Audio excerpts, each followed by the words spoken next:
Hi there. I realize the consistency of my video production has been, well, rather inconsistent.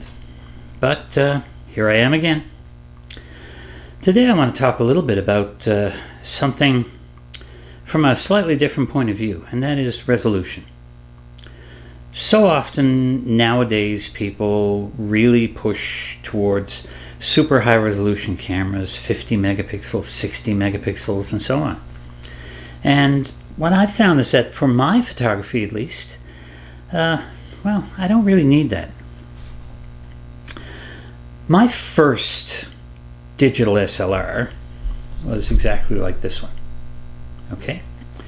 This was the third entry from Pentax into the digital SLR realm. Their first was the poorly named Asterix Ist D. The D used compact flash cards. It used AA batteries. It even had a button cell in it to control the holding of settings and time and things like that. That model was fairly expensive. It had a front and a rear dial. It was what I guess you could describe as a semi-professional model. Pretty soon afterwards, they brought out the, again, poorly named, Asterix Ist DS. Now the S model still had the solid glass prism.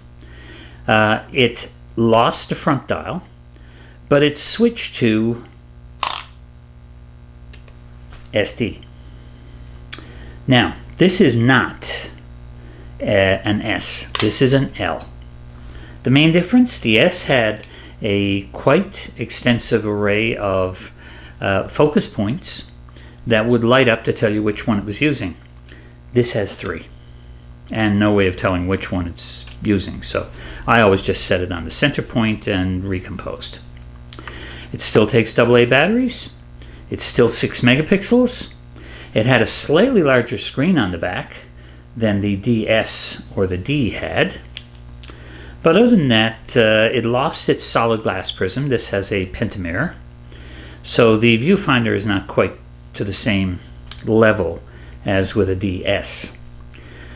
I took a lot of pictures with this camera. I shot a couple of weddings with this camera. I shot a lot of portraits with this camera.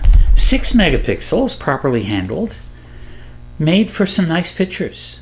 And in one case, there is actually a 4-foot by 6-foot blow-up of one of the images taken by this camera in a co-op store in Gander, Newfoundland. It looks great, even at that size. Now, of course, if you go up and put your nose to it, you can see the pixelation. But at normal viewing distances, even something as big as that worked with 6 megapixels. Well, this was a CCD camera. Nowadays, a lot of people are actively looking for CCD cameras because they say it gives a different look to your images. I think the look is just because the dynamic range of this camera is fairly low, which means the contrast is pretty high. And as a result, that gives it a slightly different look. I also picked up this little beauty recently. Now, this Olympus has a 10 megapixel CMOS sensor.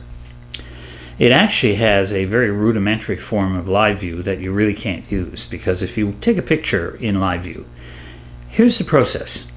The mirror is up, the shutter is open, so that you can have your live view. When you push to take the picture, the shutter will close, the mirror will drop down, it will then meter and focus, the mirror will then go back up, the shutter will cycle to take the shot, and then it will open again so that the live view is back on. The racket that makes alone is incredible.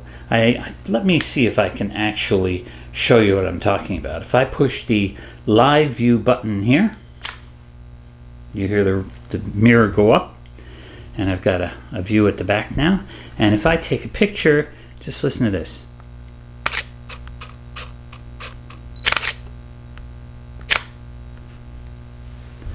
All of that was to take one picture. The result is that that's a button that I never use because it's a waste of time. I just use the optical viewfinder and I get pretty good results. 10 megapixels. I was asked to shoot a sporting event these past 2 years. The first year I took my Sony A9, a full frame camera, and I didn't have a lens suitable for capturing all the action. So on it I stuck my APS-C 18-200 lens. Now, in crop mode, a 24 megapixel camera in APS-C crop mode is about 10 megapixels, about the same as this here. The pictures were great. The A9's focusing system worked fine with the Sony lens. Luckily, being the same brand, of course, it is more likely to work properly. Focusing system worked properly. I got perfect 10 megapixel images, and that was more than enough for the uses that they needed the pictures for. So did I need a high resolution camera? No. Now I found myself at times saying, wow, if I could find something like, I don't know, a Sony A7R2 or R3 even. But then I stop and think about it. The higher megapixel cameras will allow me to get a higher megapixel image with my crop sensor lenses. I have a fairly extensive collection of those crop sensor lenses to go with my A6300. Now, the problem with that is that I would have to go back a couple of generations in these cameras so that the capabilities wouldn't be a match at all for my A9, and they would be slower.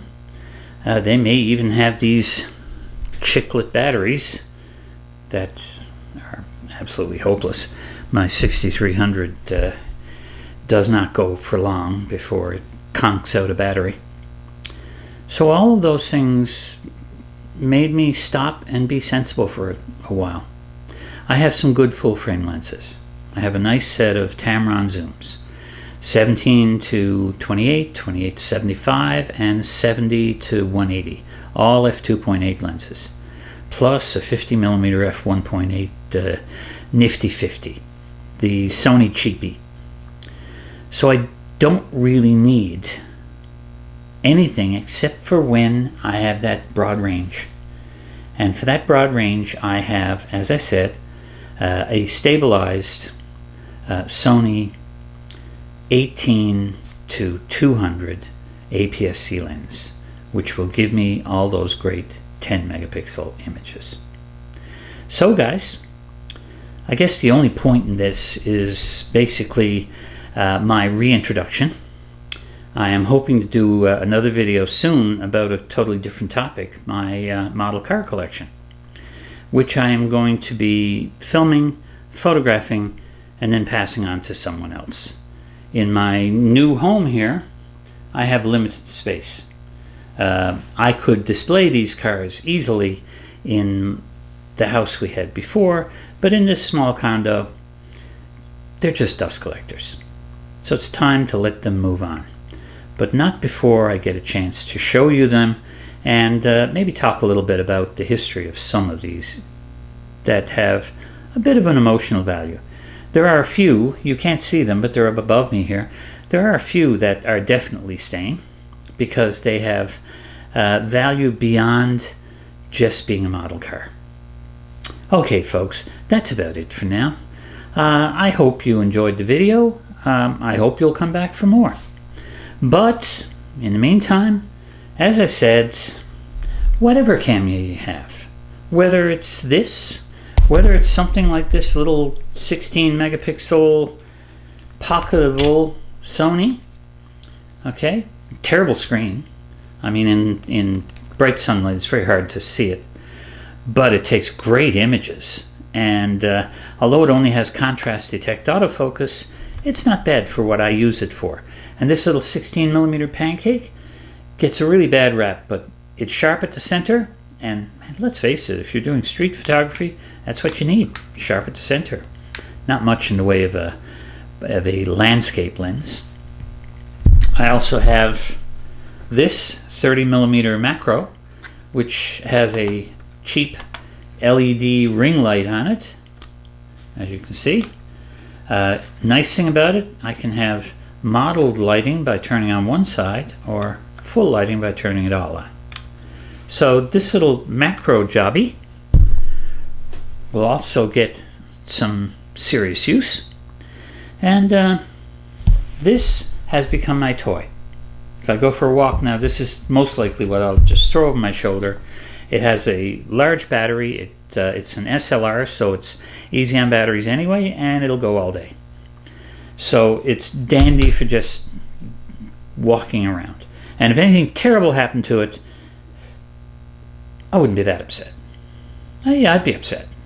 You're always upset when you break something. But this, not exactly a high value item.